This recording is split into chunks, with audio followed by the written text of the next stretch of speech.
जय जगन्नाथ नुआ अध्याय मु डॉक्टर सुनील कुमार रथ आर न्यूज रे आपनको स्वागत जनाऊँ।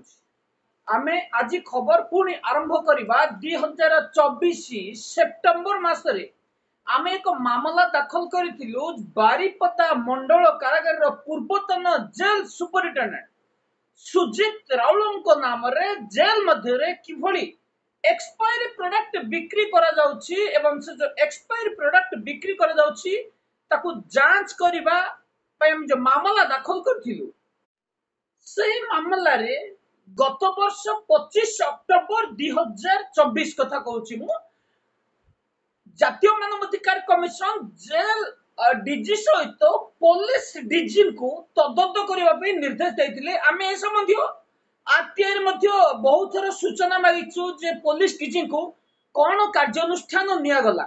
आमर दाबी थिला जेल मध्य रे फूड सेफ्टी ऑफिसर को एंट्री करा जाऊ एवं फूड सेफ्टी ऑफिसर खाद्यर मान मापंतु।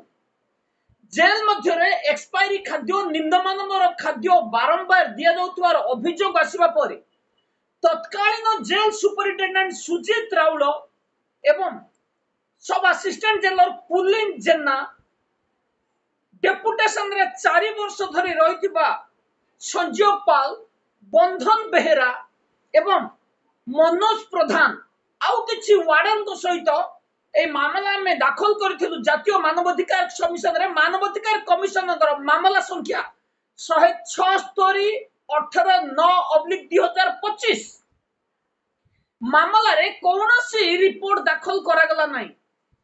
जेते बले मामला हमें बारंबार रिमाइंडर देला बारे पुणी एक्शन टेकन रिपोर्ट आज पुणी जातीय मानवाधिकार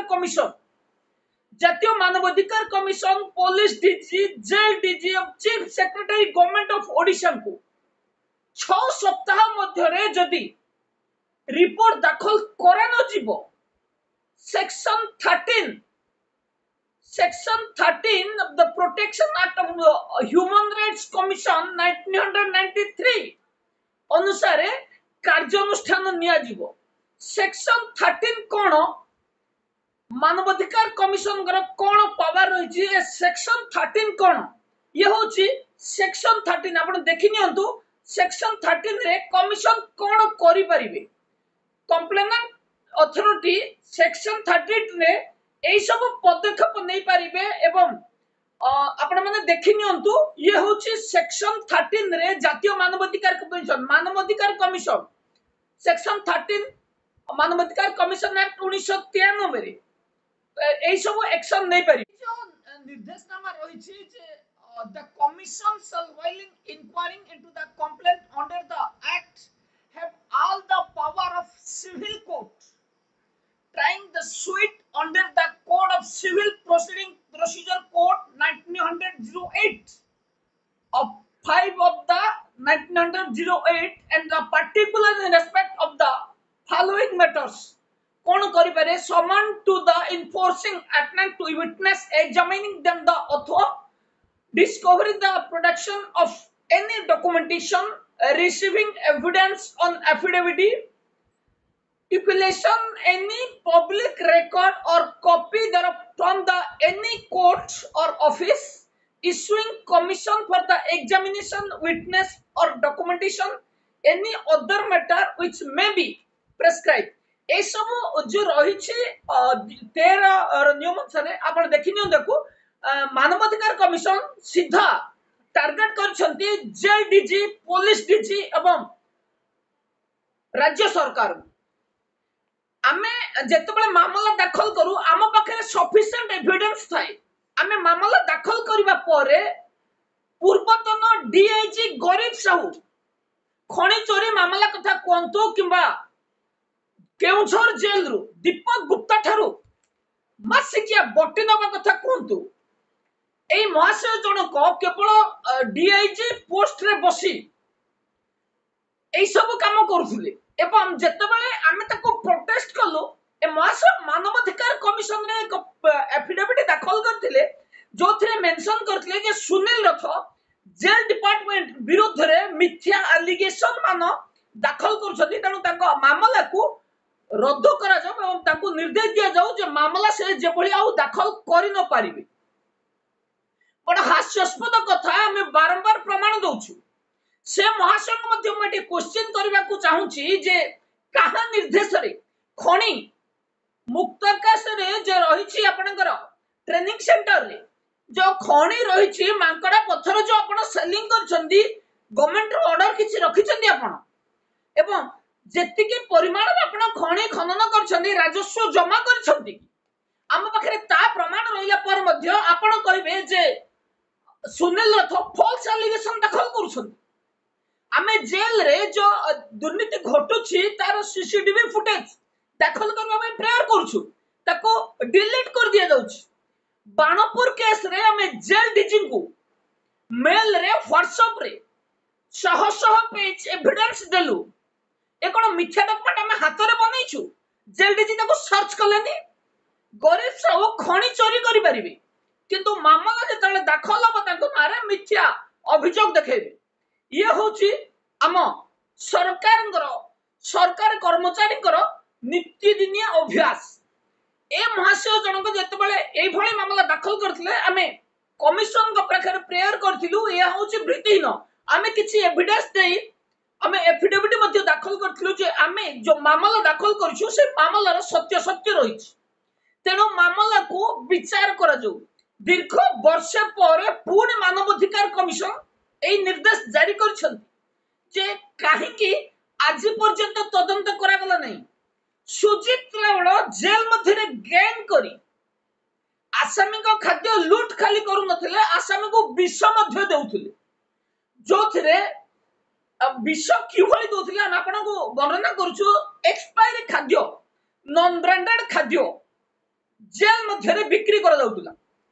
आमे दाबी करथिलु जे फूड सेफ्टी ऑफिसर को जेल को एंट्री करा जाऊ एवं सेठी खाद्यर मान से जांच करी रिपोर्ट दाखल करंतु किंतु बड़ दुर्भाग्यर विषय से दुर्नीतिखोर ऑफिसर बे सही जगह कटक मंडल कारागार को ट्रांसफर हो सारे किंतु आज पर्यंत कौन रिपोर्ट दाखल कर नहीं।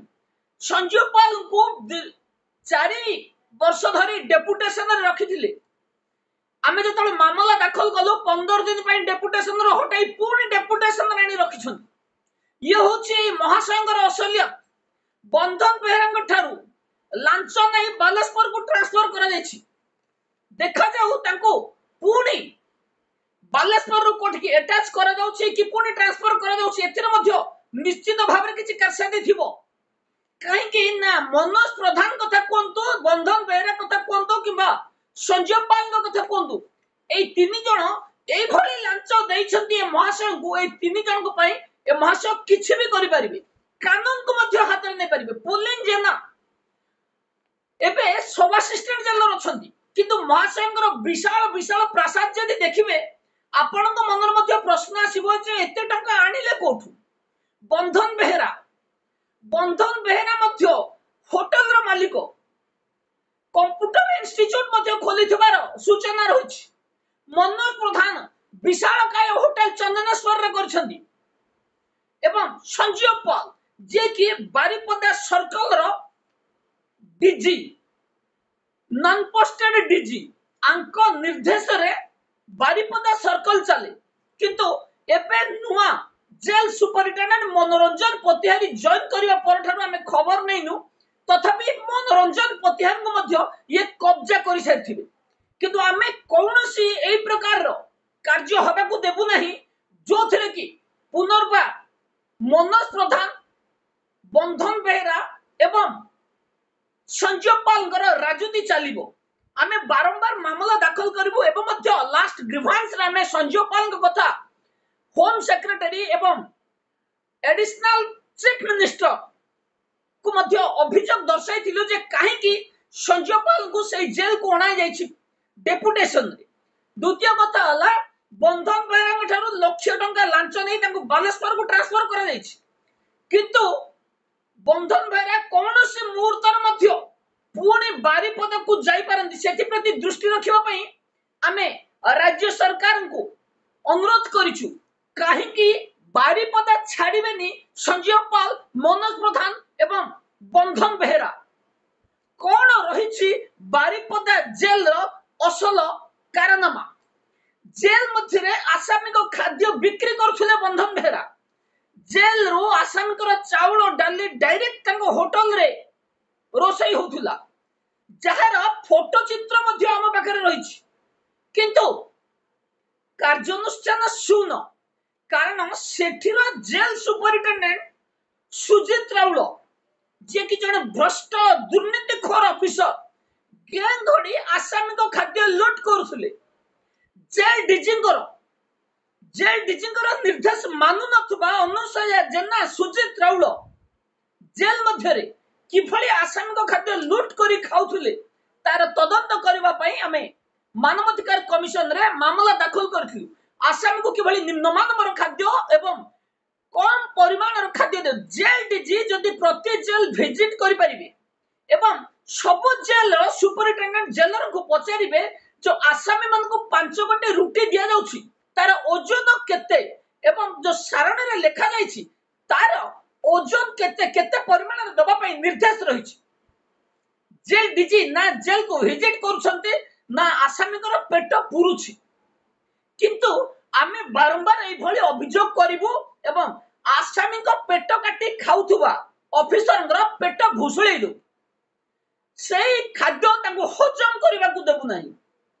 मु आपण मान को बारंबार कहबार तात्पर्य होला जे इमिति किछि प्रिजनर अछंती हमको टेलीफोन करी कहंती जांगर पेट पुर नाही, किंतु से पेटरु काटी ए माने विशाल प्रसाद बनौछंती, के कार पिला को मेडिकल कॉलेज रे पाठ पढौछंती, किंतु से माने भाबी पाउनांती जे एई आसामी मानकर खाद्य लूट करूछंती जे कि भोकरे राति रे लुह गडौछि, से लुह निश्चित भाव रे मान ऊपर पडिबो। आपरे पुणी हमें सेई बाणपुर जेल जिबा जे 2 दिन पूर्वरु आसामी फेरर मामला रे कोन जेल डीजी कार्यानुष्ठान नेले कि? जेल को सुपरिटेंडेंट विजिट आसिले कि? ना ना जेल को सुपरिटेंडेंट विजिट करिसंती, ना जेल को डीआईजी किबा डीजी विजिट रे जाइसंती। कान्हो मल्ल समस्त को किणी देइसंती। एते परिमाण टंका रखिचनी कान्हो मल्ल जो थे कि ऑफिसर मानकर मुह बंद कर दउछ। सतरे कण कान्हो मल्ल एते पावरफुल? सतरे कण कान्हो मल्ल विरोध रे जेल डीजी कार्यानुष्ठान नबारे अक्षम? कान्हो मल्ल डेहुरे पिटुछंती जे मोर केही किछि करि परिबे नहीं। जेल डीजी कोन राज्य सरकार भी मोर किछि करि परिबेनी। हो आज्ञा काहे कि जानिछंती? कान्हो मल्ल 20 लाख टंका दे चाकरी पाइछंती। से 20 लाख टंका जे नै छंती से तांको प्रतिश्रुति दैछंती जे तो विरोध रे कोनोसी कार्यानुष्ठान किए भी नहीं पारिबेनी। जेल डीजी कोन राज्य सरकार, केंद्र सरकार, कोर्ट किए मध्य नहीं पारिबेनी। जेल रे आपण जहा आतंकराज खेलेबा कथा खेलंतु, आसामी को मारंतु, मारी मारी मारी दियंतु, खाइबा न दियंतु, जेल रे जते बेनियम कार्य अछि कोनंतु केही किछि करि पारिबेनी। आपण को आउ गोटे हम ऑफिसर दउछु जे कि दंडपाणी पात्र। दंडपाणी पात्रंकर हिस्ट्री देखिले मध्य जेल मध्य रे किभली अराजकता करिसंती। भंजनगर जेल रे किभली आसामी को जानी सुनी मारी दैछंती। सेई व्यक्ति जनक जेतबेले गोटे जगह रे रहिबे कोन होबो आसामी को अवस्था? किंतु आमे कौनसी मते कान्हू मल्ल दंडपाणी पात्र भली ऑफिसर को क्षमा दे पारिबु नहीं। बारंबार मामला दाखल करिबु। अब जो आमे जो कहूछु जे जेल डीजी को मजबूर कर दिया जिवो कार्यानुष्ठान नेबा पई। आमे एते एविडेंस कलेक्शन करिछु, एते एविडेंस दबु जोथरे कि जेल डीजी जतबेले कार्यानुष्ठान न नेबे, शेषरे जतबेले मामला हाई कोर्ट रे दाखल हबो, सेतबेले जेल डीजी को व्यक्तिगत भाव रे हाजर होई कैफत दबाकू पड़िबो काहे कि कार्यानुष्ठान नै नथिले। जेल मध्यरे निशा कारोबार प्रमाण लहिला परे काहे कि मिथ्या रिपोर्ट डीआईजी दाखल करूथुले। ए सबरो कैफत जेल डीजी को दबाकू पड़िबो काहे कि सीसीटीवी फुटेज दाखल करा जाउनी, काहे कि डीआईजी को तदंत करबाकू दियो जोठे निर्देश रहउची जेल डीजी तदंत करंतु। ता परे कान्हू मल्ल आउ कहबेनी मोर केही किछि करि परिबेनी। मुख्यमंत्री प्रधानमंत्री राष्ट्रपति कहीं किसी करें आपण मैंने देखुवे सोशल मीडिया रे आपणकर सबुठारु प्रशंसनीय प्रधानमंत्री कह नरेंद्र मोदी हाल कौन होउछि किभଳି ତାଙ୍କୁ ସଂସଦରେ ଯିବା ସମୟରେ ମଧ୍ୟ ଅପମାନିତ କରାଯାଉଛି କାହିଁକି ଜାଣିଛନ୍ତି ସେ ଯେତେ ବଡ଼ ଲୋକ ହଉଛି ହଉ ଯଦି ଲାଞ୍ଚ ନଉଥିବ କିମ୍ବା କିଛି ଚୋରି କାମ କରୁଥିବ ତା ମୁଣ୍ଡ ସବୁବେଳେ ତଳକୁ ରହେ ନରେନ୍ଦ୍ର ମୋଦି ଭୋଟ ଚୋରି କରି ନିର୍ବାଚନ ଜିତିଛନ୍ତି ତେଣୁ ତାଙ୍କୁ ଏଇ ସବୁ ସାଧାରଣ ଲୋକ ପ୍ରଶ୍ନ କରିବେ ଯେ ସତରେ ନରେନ୍ଦ୍ର ମୋଦି ଜଣେ ଭୋଟ ଚୋର ଏବଂ এই ভোট চোরକୁ ଗାଦିରୁ ହଟାଇବା ପାଇଁ ସେମାନେ ଆନ୍ଦୋଳନ ଆରମ୍ଭ କରିଛନ୍ତି ନିଶ୍ଚିତ ଭାବରେ ତାଙ୍କ ଆନ୍ଦୋଳନ ସଫଳ ହେବ କାହିଁକି କୌଣସି ଦୁର୍ନୀତିଖୋର ଅଫିସର କିମ୍ବା ଦୁର୍ନୀତିଖୋର ମନ୍ତ୍ରୀ ପଦ ପଦବୀରେ ରହିପାରିବେ ନାହିଁ ଏବେ ପାଇଁ ଏତିକି ରହୁଛି ନମସ୍କାର।